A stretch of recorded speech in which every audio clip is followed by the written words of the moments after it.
জীবনে জীবনে কনে যাব, কি করব, আমার মাথায় কোনো কাজ করলো না। শোনো, হ্যাঁ বলো।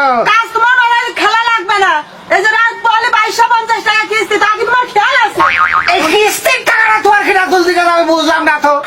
কেন কিস্তি টাকা দিলে কি আমি একা খাইছি না আমার বাপ ভাই খেয়েছে? হ্যাঁ, এই কিস্তির কারণে আমার অঙ্গ জ্বলে সাফ হয়ে গেল। আমি একটা মুরব্বী মানুষ, খান্ডি করতে একটা দিন আমার জন খাবই নেই, প্রতিদিন আমার জন দিতে হয়। কেন কিস্তি তোলার সময় তোমার মনে ছিল না তুমি এত বুড়া মানুষ? আমার তুমি বুড়ো মানুষ হবে না, আমি মনের দিকটা বুড়ো না। না, তুমি বুড়া নাকি? তোমার বয়সটা কেমন 16 বছর? বুড়া মানুষের বুড়া খাবে না, কি খাবে? আমি আমারও করছি, তোমার দেখে ভয় পাই, তাও ঠিক আছে, তুমি আমার বুড়ো করতে পারো না। বুড়ো খাওয়াটা তোমার 100 বার বুড়ো খাবো, 142 বার বুড়ো খাবো। তুমি বুড়ো, তোমার গোষ্ঠী বুড়ো।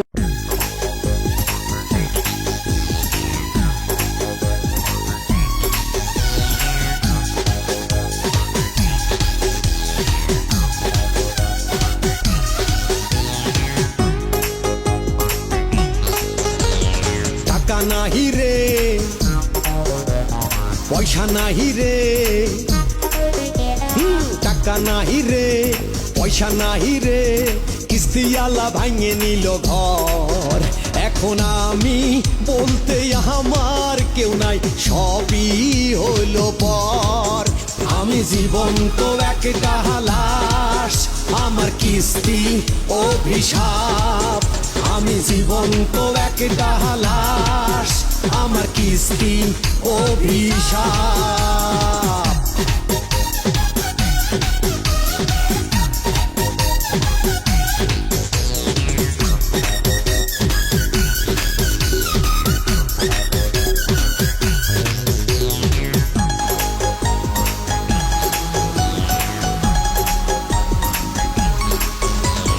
কিস্তির টাকা তুলে খরচ গেল বাইরে, ওই টাকা যখন আনলাম দিন আছে পরে জানলাম।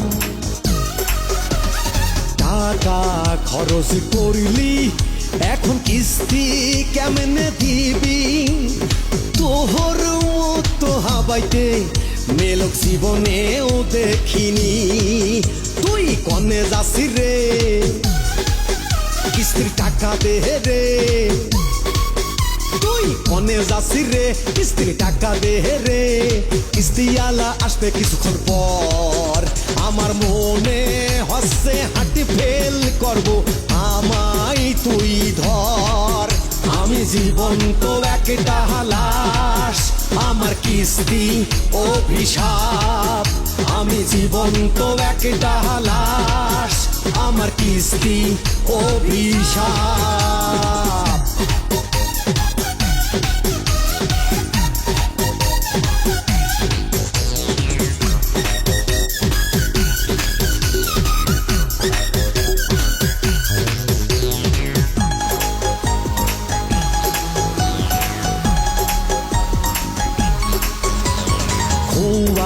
ভাঙে বেড়াই আমি কিস্তির টাকা গুছাই, আমার বহু মেকআপ মাইকে পাড়াই পাড়াই বেড়াই। পাড়ার পিটিদের সাথে বসে ভাব খুব নেই রে, কয় আমার স্বামী ভয় পাই, আমি যা দিই সে তাই খাই। কষি বাড়ি আইওছো, কথা শুনিওছো, বাড়ি আইওছো, কথা শুনিওছো। তওবাত কইরে গেছে আমার ভাই, এই তওবাত যদি না খাও তুমি আমি কিন্তু নাই। আমি জীবন্ত একটা লাশ, আমার কিস্তি অভিশাপ। আমি জীবন্ত একটা লাশ, আমার কিস্তি অভিশাপ। টাকা নাহি রে, পয়সা নাহি রে, কিস্তিওয়ালা ভাঙে নিল ঘর। এখন আমি বলতে আমার কেউ নাই, সবই হলো পর। আমি জীবন্ত একটা লাশ, আমার কিস্তি অভিশাপ। আমি জীবন্ত একটা লাশ, আমার কিস্তি অভিশাপ। আমি জীবন্ত একটা লাশ, আমার কিস্তি অভিশাপ।